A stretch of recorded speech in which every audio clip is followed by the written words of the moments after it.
Don Redman, the spokesman for AAA. Good morning, Don. How are you, sir? It's good to have you. Good morning, doing well. Yeah, I love the parody. It was great. If you ever need that, just let me know. I got about 15 of them in there. So, um, the gas prices, I'm looking here, in Claiborne County is probably the highest, about $3.35. I think 3.35, 3.36 a gallon. Uh, but the average is around 3.10 is what I have. Is that basically what you've got?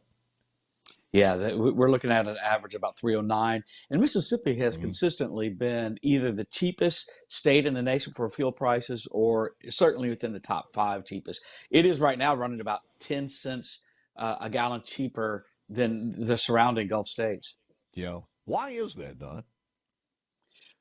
Tax structure largely is the big that's the big benefit that Mississippi has versus some of the other states. So we're lower on our state tax, federal tax, all the same. So we're lower on a state tax. I didn't On the realize that. state I tax, wonder. yeah. Yeah, Yeah. even And the some people wonder like why surrounding is states. Florida Yeah, I'm sorry? even the surrounding states, Alabama, Louisiana, they're higher than 18.5 cents. Yes. Well, they're right at. There's also the sales tax, property tax, those type of Mm-hmm. taxes that are embedded in that price of gasoline. Ah, So while the state tax is very simple, it's the other auxiliary taxes that people don't consider. Employee taxes, inventory taxes, property taxes, all those type of things that are okay. It's embedded a into it. combination of all the taxes. I got you. I got Exactly. you. Yes. So what do we look like? Does this have anything to do with switching over to the spring mixture of all of that as we used to hear? I'm not even sure if that was ever true, but I'm going to give them the benefit of the It doubt on that one. it But is what's it what's is the reason true. for it now? It's a couple of things, but primarily right now, the run up in prices, the price of crude, Hmm. which is hovering around $81, $82 a barrel.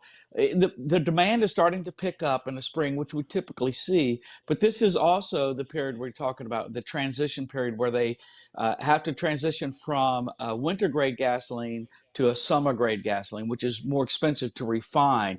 It burns cleaner and it's less volatile than the winter grade. So all of those that transformation has to be completed by May 1st for the refineries. The refineries also use that period to do some maintenance, so they may be offline a week, 2 weeks. In some case, they had one recently has been down for almost a month while they do some of the overhauls and maintenance and what have you. So it's that period where you start seeing less supply being produced as they prepare for the transition, and you start seeing demand pick up as we start thawing out. And add to that the higher price of crude, and all of that is pushing those prices upward. We're about 11 cents from where we were last year, but 24 cents Yeah. higher than we were just a month ago.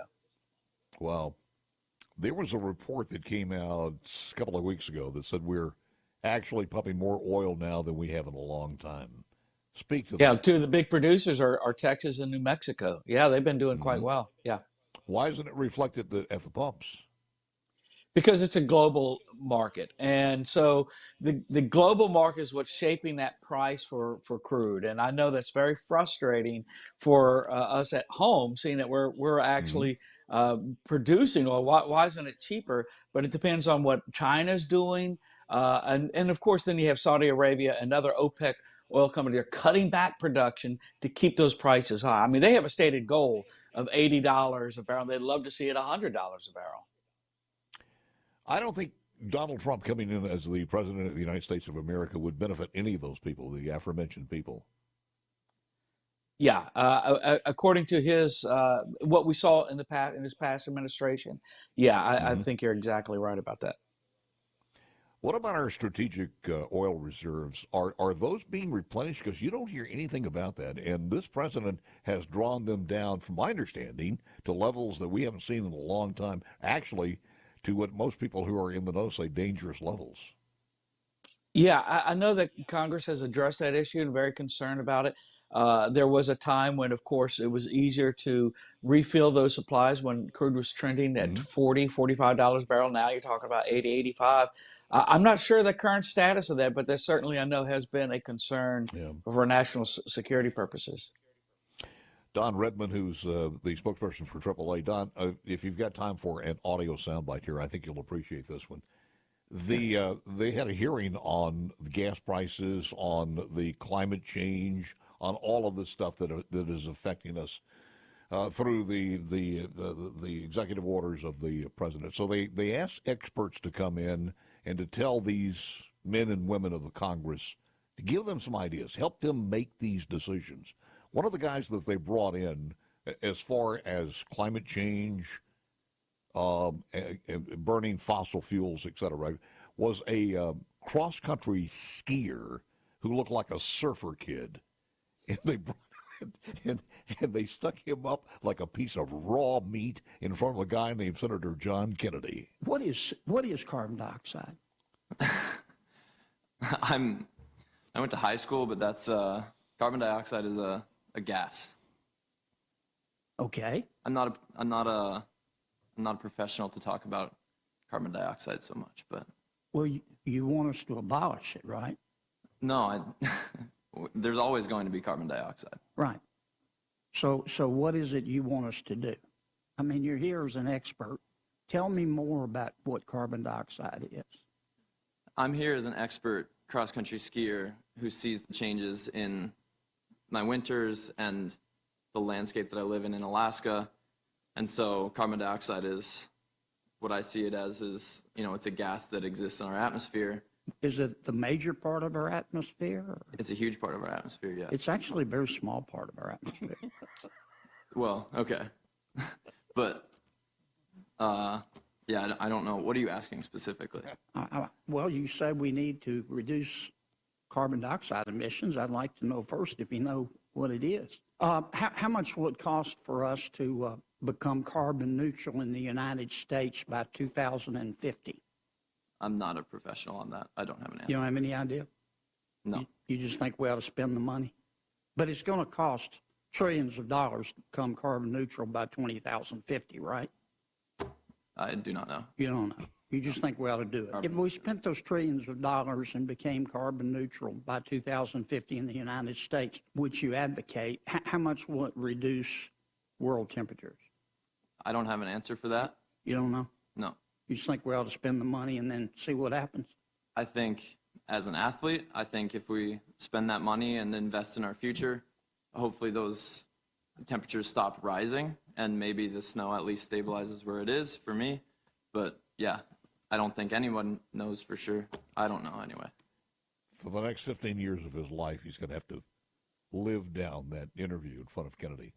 And the fact is out there, if you really wanted the facts, we have, since I was a kid, in my first automobile, pre-catalytic converter, Don, we have made incredible leaps as far as pollution is concerned. Oh, and that is a fact. And some people who use diesel may be freaking out. It's like, why is diesel so expensive? Because it's not your daddy's diesel. Talk about reducing sulfur content and other. So, I mean, that's why it's highly sought. Europe really likes the diesel produced in the United States because it's so clean.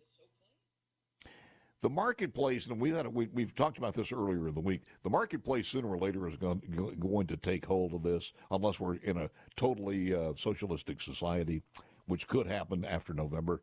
But if it's not, the marketplace is going to speak, and I think everybody in your business and everywhere else figures 5 or 6 years from now, 10 years from now, EVs might comprise 30% of the automobiles on the road.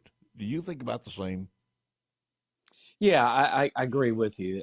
Certainly, as technology improves and as the battery manufacturing aspect of it gets cleaned up, I think. But you're right. As it being the dominant form, I don't believe that. Not in the short term at all. Yeah. When do you see the prices going down?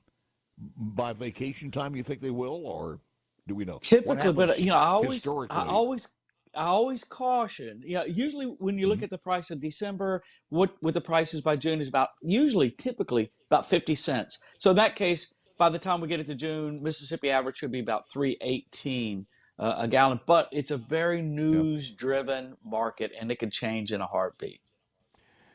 And with the election coming up, who knows? You would think that they would use some of their pressure to get it down, but it doesn't always work that way.